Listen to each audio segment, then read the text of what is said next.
Avis vascular centre మన దేశంలోనే the best varicose vein hospital.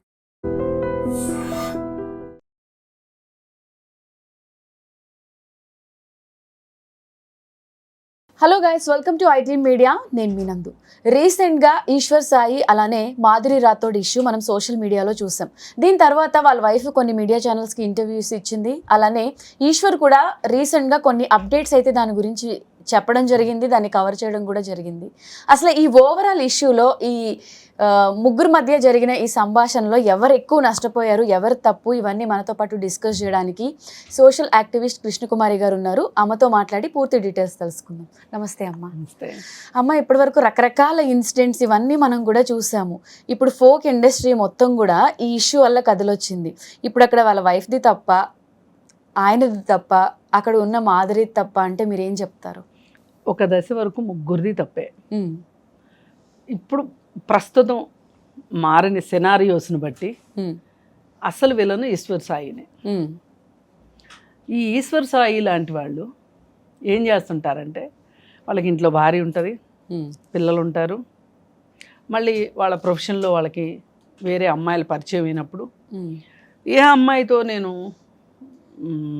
Pair లాగా చేస్తే బాగుంటుంది అనే ఒక ఉద్దేశం వచ్చినప్పుడు, పెయిర్ అయినప్పుడు దగ్గరైన క్రమంలో ఏం చెప్తారంటే, ఆమె గనక సింగిల్ అయితే, ఆమె దగ్గర మంచి పొటెన్షియల్ ఉంది అంటే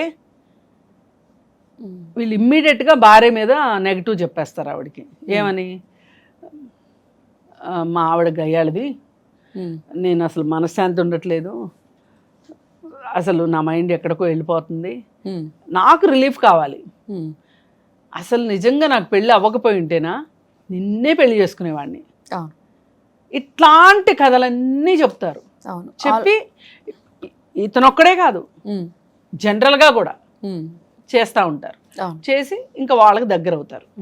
ఈ అమ్మాయికి కూడా ఆల్రెడీ ఒకటి సీరియస్ బ్రేకప్ అయింది. ఆ డిప్రెషన్లో ఉన్నప్పుడు ఇతను దగ్గరుండి ఫేక్ ప్రామిసులు చేశాడు అనేది కూడా తెలిసిన సర్కిల్లో వాళ్ళు మాట్లాడుకుంటుంది. అదంతా వాస్తవమే, అదంతా వాస్తవమే. వాళ్ళెవరో చెప్పక్కర్లేదు. జనరల్గా ఈ రిలేషన్స్ ఎలా ఏర్పడతాయి అనే దానికి ఒక బేస్ చెప్తున్నా నేను.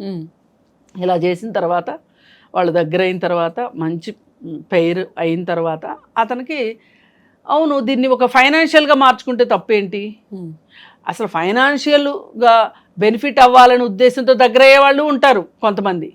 దగ్గర అయిన తర్వాత ఫైనాన్షియల్గా వీళ్ళని ఎలా వాడదాము, మరి వాడకం అంటే మామూలుగా ఉండదు అన్నట్లు వాడేవాళ్ళు ఉంటారు. ఇలా రకరకాలు. ఈ కేటగిరీ ప్రకారంగా చూసుకుంటే, ఒక భార్య బిడ్డ ఉండగా ఈశ్వర్ సాయి ఈమెతో చేసింది కూడా ఇదే ఖచ్చితంగా. చేసి ఆమెకు ఒక ప్రామిస్ చేసి, నేను స్ట్రెస్లో ఉన్నాను, నువ్వు స్ట్రెస్లో ఉన్నావు, మనిద్దరం కలిసి మనశ్శాంతిగా ఉండటం ఎలా అనే ఒక ప్లానింగ్ పెట్టాడు ఆ అమ్మాయికి. పెడితే ఆ అమ్మాయి కూడా నిజమే కావచ్చు, ఇదేదో బాగానే ఉంది అని అనుకుంది.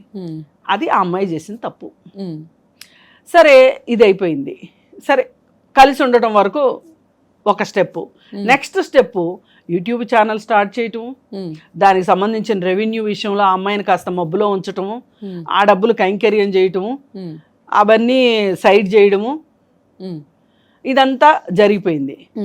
అయితే ఇలాంటప్పుడు ఈ భార్యలకి ఏం చెప్తారంటే, సదరు భార్యలకి, పిచ్చిదానా అసలు భార్య నువ్వే, నీ స్థానం ఎక్కడికి పోతుంది, తాళి కట్టిన భార్యవి నువ్వు, నీ ద్వారా నాకు బిడ్డ కూడా ఉన్నాడు, వాళ్ళ వచ్చేవాళ్ళు మధ్యలో వస్తారు మధ్యలో పోతారు, అంతా నువ్వే, అంతా నీకే అని చెప్తాడు భార్యకి. ఆ భార్య కూడా సరేలే ఇదేదో బాగానే ఉంది అనుకుంటే ఓకే, లేదు నేనే తాళి కట్టిన భార్యని, నువ్వు ఆ అమ్మాయితో ఎలా ఉంటావు అని గందరగోళం వచ్చేసింది అనుకోండి. ఇంకా అప్పుడు ఇలాంటి రచ్చలు బయటకు వస్తాయి. మరి ఈమె ఏ కేటగిరీయో మనకు తెలియదు, ఆమె చెప్పాలి. సరే ఏది ఏమైనా సరే, మరి అసలు భర్త ఇట్లా ఫైనాన్షియల్గా ఇచ్చేస్తున్నాడనే సంగతి కూడా ఈ అమ్మాయికి తెలుసో లేదో. ఎందుకంటే ఏదైనా ఆమెకి హక్కు ఉంది అతని పైన. వాళ్ళిద్దరు ఒక పెళ్లి బంధంలో ఉన్నారు కాబట్టి భర్త నా భర్త నాకే సొంతం అనుకునే హక్కు ఆమెకు ఉంది, దాన్ని ఎవ్వరూ కాదనలేము అసలు. ఆమె స్థానాన్ని విడాకులు అయ్యే వరకు ఎవ్వరూ రీప్లేస్ చేయలేరు. ఆమె ఎంత గయ్యాళిదైనా ఎంత క్రూరాలైనా ఆ క్రూరత్వం ఉంది అని చెప్పి ఈయన విడాకులు కేసేసుకోవచ్చు కానీ ఈ కబుర్లు చెప్పి ఇంకో అమ్మాయిని పడేయటానికి వాడుకోకూడదు అవి. ఇది వీళ్ళిద్దరు స్టోరీ. సరే ఇప్పుడు ఆ అమ్మాయి దగ్గరకు వస్తే మనం ఇప్పుడు ఆ అమ్మాయి ఇతనికి దగ్గరయింది, కష్టపడింది, ఇద్దరు హిట్ పెయిర్ లాగా కష్టపడ్డారు, అంతా చేశారు. చేసిన తర్వాత ఇప్పుడు మధ్యలో సడన్ గా ఈమె వచ్చేసింది. ఈ లోపే ఆ అమ్మాయికి ఎంతో కొంత అర్థం అవుతుంది ఏంటి, ఫైనాన్షియల్గా నేను నష్టపోతున్నాను, నన్ను ఏదో మబ్బులో పెడుతున్నాడు అనేది ఆ అమ్మాయికి అనుమానం వచ్చినా గానీ ఈయన అప్పుడప్పుడు ప్రేమ మెరుగులు దిద్దుతాడు కదా, ఈ పెయింట్ వేసేసరికి ఆమెకి వచ్చిన అనుమానం కాస్త సప్రెస్ అయిపోతుంది. ఎప్పుడైతే భార్య వచ్చి వీళ్ళున్న రూమ్లో ఈ అమ్మాయిని కొట్టడము, వాళ్ళ సిస్టర్ వచ్చి వీడియో తీయటము, ఆ అమ్మాయి పచ్చిబూతులు తిట్టడము ఇవన్నీ చేస్తున్న సందర్భంలో వీడు బెల్లం కొట్టిన రాయిలాగా నుంచున్నాడే, అవును, అప్పుడు అమ్మాయికి ఎంత బాధ అనిపిస్తుంది, ఎంత కోపం వస్తుంది. ఆ అమ్మాయిని కొట్టి వాళ్ళ హస్బెండ్ ని తీసుకెళ్లిపోయింది. హస్బెండ్ ని తీసుకెళ్లిపోయిందా అసలు ఇది సపోర్ట్ చేయలేదు. ఈ రచ్చకి నేను మాట ఇస్తున్నాను, ఆమె జోలికి వెళ్ళకు, మనం ఇక్కడి నుంచి ఫస్ట్ వెళ్ళిపోదాం పదా అంటాడు సరైన వాడు ఎవడైనా, బుర్ర ఉన్నవాడు ఎవడైనా సరే. వాడట్లా చెట్టు మాదిరి నుంచుంటే అసలు ఈ అమ్మాయిని ఏమన్నా వదులుచుకోదలుచుకుని వాడు పిలుచుకుని వచ్చాడా ఈ అమ్మాయిని అని కూడా అనిపిస్తుంది నాకు. ప్లాన్ ప్రకారమే, లేకపోతే ఎట్లా తెలుస్తుంది వీళ్ళిద్దరు ఇక్కడ ఉన్నారని. వాళ్ళు ఏం చెప్తున్నారంటే షూట్ కోసం పక్క రూమ్స్ లో ఉన్నాము. ఈ కథలన్నీ ఎవరైనా చిన్నపిల్లలు ఉంటే వాళ్ళకి చెప్పమని, మనకు చెప్తే కుదరదులే కానీ ఏది ఏమైనా అక్కడ జరిగిన తీరుని బట్టి చూస్తే ఈశ్వర్ సాయి మీదనే అనుమానం వచ్చేలాగానే ఉన్నది. ఏదైనా ఈ ఇద్దరిని ఏకకాలంలో నేను మేనేజ్ చేయగలను అనుకునే తెలివితేటలు ఉన్నవాడు మరి సందర్భం వచ్చినప్పుడు ఆ అమ్మాయిని ఎంతో కొంత రక్షించాల్సిన అవసరం ఉంది. ఆ అమ్మాయిని రక్షించలా. మరి అక్కడ అతను చేసిన అమ్మాయికి చేసిన అన్యాయమే. ఇప్పుడు ఆ అమ్మాయి ఇంతమంది మధ్యలో దోషిగా నిలబడిన తర్వాత ఈ సమాజం ముందు మీడియా దీంట్లో మొత్తం సోషల్ మీడియాలో ఆ అమ్మాయికి ఒక ఆలోచన ఎందుకు రాదు? ఆ అమ్మాయి కేసు పెట్టాలని డిసైడ్ అయింది, ఆ అమ్మాయి కేసు పెట్టింది. కేసు పెట్టిన తర్వాత ఈమె ఇప్పుడు నెమ్మదిగా కూనరాగాలు తీస్తుంది.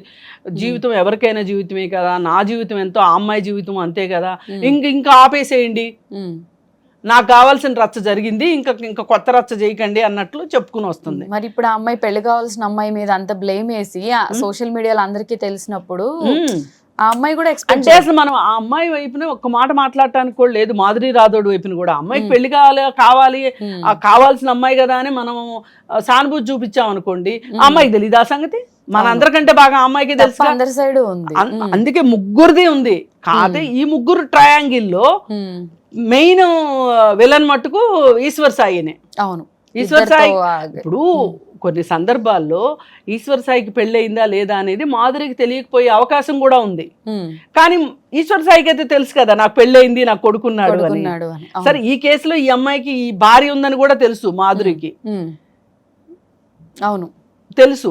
అయితే తెలిసినా గానీ మరి ఈసారి ఏమి మాయలు చేశాడు అక్కడ, ఆ అమ్మాయికి విడాకులు ఇవ్వబోతున్నాను. చాలా మంది అసలు నీ భర్తకు నువ్వు విడాకులు ఇచ్చే, నేను నా భార్యకి విడాకులు ఇస్తాను అని చెప్పి చల్లగా 4 రోజులు పోయిన తర్వాత వాళ్ళేమో భర్త దగ్గర విడాకులు తీసుకున్నాక వీళ్ళు విడాకులు తీసుకోరు. సరే ఉండు అట్లా, ఏదో రైల్వే టికెట్ ఏదో రిజర్వేషన్ ఎగలేస్ట్ క్యాన్సిలేషన్ అన్నట్టు ఆర్ఈసీలో నువ్వు అట్లుండు అన్నట్టు చెప్తా ఉంటారు. అవును, మరి ఎవరు వినమన్నారు మిమ్మల్ని అట్లా? అందుకోసం ఏంటంటే ఎవరైనా సరే ఆడపిల్లలు ముఖ్యంగా ఇవాళ పెళ్ళి అయిన వాళ్ళు కానీ పెళ్ళి కాని వాళ్ళు కానీ పెళ్ళయి విడాకులు తీసుకున్న వాళ్ళు కానీ మ్యారీడ్ లైఫ్ అన్హ్యాపీగా ఉన్నవాళ్ళు కానీ ఒక్కటే గుర్తుపెట్టుకోవాల్సింది ఏంటి అంటే మీ లైఫ్ తోటి మీరు కంఫర్టబుల్గా ఉండండి, మీతో మీరు కంఫర్టబుల్గా ఉండండి, మీతో మీరు సంతోషంగా ఉండండి ఫస్ట్. ఎవరో వచ్చి మీకు సంతోషాన్ని ఇస్తారు, మీ జీవితంలో వసంతం నింపుతారు, చిగురాకులు వేయిస్తారు, ఇలాంటి ఆశలు పెట్టుకోబాకండి. అలా పెట్టుకుంటే ఇట్లాగే అవుతుంది చివరికి. ఎగ్జాక్ట్లీ కరెక్ట్ గా చెప్పారు. ఒకవేళ విడాకులు తీసుకున్న వ్యక్తి ఎవరన్నా వచ్చి మనం సహజీవనం చేద్దామంటేనన్నా మీరు ఒప్పుకోండి, కానీ పెళ్లి చేసుకుంటానో లేదో నేను గ్యారంటీ ఇవ్వలేను, సహజీవనం అయితే నాకు ఓకే అంటే కూడా ఓకే అంతే తప్పితే ఒక బంధంలో ఉన్నవాడు మీ దగ్గరకు వచ్చి ఎన్ని పిల్లి మొగ్గలేసినా ఎన్ని పిచ్చి వేషాలు వేసినా మీరు కరగాల్సిన అవసరం లేదు. ఇదిగో ఎండిన డబ్బా తాగేస్తా, నువ్వు ఒప్పుకుంటే సరి లేదంటే తాగేస్తా అనేవాడిని, ఇట్లాంటి వాళ్ళని ఎవరిని మీరు స్పేర్ చేయాల్సిన అవసరం లేదు. మీ జీవితాలు ఉన్నది మీకోసం, మరీ అంతగా అయితే మీ కన్నవాళ్ళ కోసం ఉన్నాయి తప్పితే మీ జీవితాలు ఇలాంటి దారైపోయే ఎదవల కోసం అయితే మీ జీవితాలు లేవు. ఎగ్జాక్ట్లీ. మిమ్మల్ని మీరు ప్రేమించుకోండి, మీ కాళ్ళ మీద మీరు నిలబడండి, మీ డబ్బులు మీరు సంపాదించుకోండి, మిమ్మల్ని మీరు ఉద్ధరించుకోండి, మిమ్మల్ని ఎవ్వరూ ఉద్ధరించరు. అవును, ఇది వాస్తవం. అవును, రియాలిటీకి దగ్గరగా బతకండి, రియాలిటీకి దగ్గరగా బతకండి. ఇంకా కాదు అనుకున్నారనుకోండి, ఇంకా మీ జీవితంలో ఏదో వెళ్తుంది అని అనిపించింది అనుకోండి, హాయిగా పుస్తకాలు చదువుకోండి. లేదు అనుకుంటే ఓ కుక్కని పెంచుకోండి, కుక్క అయితే మిమ్మల్ని మోసం చేయదు. అవును, 4 మొక్కలు పెంచుకోండి. ఇవి మీ చేతుల్లో ఉండే విషయాల్ని మీరు ఎంచుకోండి, అంతేగాని మీ జీవితాలను తీసుకెళ్ళి ఎవరి చేతిలో పెట్టొద్దు. ఇవాళ మాదిరి రాతోడ్లాగా చేతులు గాలిన తర్వాత ఆకులు కట్టుకున్నట్లు చేసుకో. Wrong decision. అసలు వాడింత మోసం చేస్తున్నాడు, ఒక భార్యను మోసం చేసిన వాడు ప్రియురాలను మోసం చేయడా అండి? తాళిగట్టిన భార్యనే మోసం చేసిన వాడు, ఒక కొడుకున్న తండ్రి వాళ్ళ కాదని నీ దగ్గరకు వచ్చాడు అంటే రేపు నిన్ను కాదని ఇంకొకళ్ళ దగ్గరికి పోవడానికి గ్యారంటీ ఏంటి? అవును, కరెక్ట్. అందుకని ఇక్కడ ఎవరో ఇంకొక లేడీ కూడా ఉంది, ఎవరంటే ఈశ్వర్ సాయి వైఫ్ సిస్టర్ అంట, ఆవిడ వీడియో తీసిన ఆవిడ మాట్లాడిన మురికి మాటలు అయితే మటుకు అసలు ఏదన్నా కేసులు అంటూ పెట్టాలంటే ఆవిడ మీద కూడా పెట్టాలి అసలు. అవును, అవును, ఖచ్చితంగా పెట్టాలి. ఇంత పనికిరాదు అసలు. ఈశ్వర్ సాయిని మీరు ఒక్క మాట మాట్లాడరే, ఎందుకంటే రేపు పొద్దున మళ్ళీ అన్ని బాగుంటే కలిసి ఉండాలి కాబట్టి, నా మగుడు మంచోడే, నా మగుడు బంగారం, నా మగుడు ఇత్తడి, ఆమె అంతా చేసింది అని అంతా ఆమె చేసింది. ఈ పసిపిల్లోడు ఇంటి ముందు ఆడుకుంటుంటే ఆమె వచ్చి చాక్లెట్ చిన్నపిల్లల స్టోరీ లానే ఉంది. అందుకని ఇవన్నీ కాదు. అందుకే ఏదైనా ఆడపిల్లలు మహిళలు గుర్తుపెట్టుకోవాల్సింది, ఇప్పుడు నిన్నగాక మొన్న కాకినాడలో గోదావరిలో దూకిన ఫ్యామిలీ, ఆ రచ్చకు కారణం ఏంటి? వాడిని ఎవరినో ఎలా నమ్ముతావు? ఆ సాదిక్ అన్నవాడిని. ఏమైపోయింది ఇప్పుడు? ఆ పిల్లోడి తల్లిదండ్రి లేని పిల్లోడు అయిపోయాడు. రాంగ్ డెసిషన్స్ ఇదంతా కూడా, థింకింగ్. వాడు మోసం చేశాడు కరెక్టే, వాడు మోసం చేశాడు, కానీ నీకు ఒక బాధ్యత అక్కర్లేదా? నీకు ఒక భర్త ఉన్నాడు, నీకు ఒక కొడుకున్నాడు, నీకు ఒక కుటుంబం ఉంది. అసలు నీ ఫోన్లో ఉండే రహస్యాలేవో వాడికి ఎలా తెలిసినాయి? అందుకే జాగ్రత్తగా ఉండాలి ఇలాంటి విషయాల్లో. ముఖ్యంగా పేరెంట్స్ సజెషన్ తీసుకోవడం బెస్ట్. పేరెంట్సే కాదమ్మా, అసలు ఇప్పుడు మీ బుర్రలు ఏమైపోయినాయి? అసలు మీకు ఇంత ఏదన్నా ఒక కన్ఫ్యూషన్ వచ్చింది, ఒక సైకాలజిస్ట్ దగ్గరికి వెళ్ళండి. ఎవరిని అసలు ఈ ప్రపంచంలో ఎవరికి ఏ విషయాలు షేర్ చేయకూడదు అసలు. ఎవరు ఎప్పుడు ఎలా వాడుకుంటారో తెలియదు. ఇప్పుడు ఆ అమ్మాయి విషయంలో అదే జరిగింది. ఈమెకి సంబంధించిన విషయాలు వాడికి తెలిసినవి. ఎట్లా తెలిసినాయి? నువ్వు చెప్తేనా తెలిసినవి, లేకపోతే నీ ఫోన్ చూడగలిగే చనువు ఉంటేనా తెలిసినాయి. అదర్వైజ్ తెలిసే అవకాశం లేదు కదా. దాన్ని పట్టుకొని అతను ఎంత కథ నడిపించాడు వాడు, దుర్మార్గుడు. సో ఆ ఛాన్స్ ఇవ్వకుండా ఎవరికి వాళ్ళు సెల్ఫ్ లవ్, సెల్ఫ్ కేర్ అనేది మనం స్ట్రాంగ్ గా ఉంటే అవతల వాళ్ళ ఛాన్స్ పెట్టుకోండి. మానసికంగా దృఢంగా ఉండండి. అవసరమైతే మీరు ఒక సైకాలజిస్ట్ దగ్గరికి వెళ్ళండి. మీ బాధ అంతా చెప్పుకోండి, మీ ఒంటరితనాన్ని చెప్పండి, వాళ్ళు మీకు గైడెన్స్ ఇస్తారు. అది కరెక్ట్ వే. కానీ ఇలా గాలికి కొట్టుకొచ్చిన విస్తరాకులన్నీ మీ మీదకి వస్తాను అంటే యాక్సెప్ట్ చేయొద్దు, స్పేర్ చేయొద్దు, 100% వాటికి వెల్కమ్ చెప్పొద్దు. అంటే ఓవరాల్గా 100% కరెక్ట్ పాయింట్ అయితే మీరు చెప్పారు. ఇప్పుడున్న జనరేషన్లో మాక్సిమం 100కి 90% జరిగే ఇష్యూస్, ప్రాబ్లమ్స్ ఇవే కాబట్టి చాలా క్లియర్గా చెప్పారు. Thank you so much. Thank you.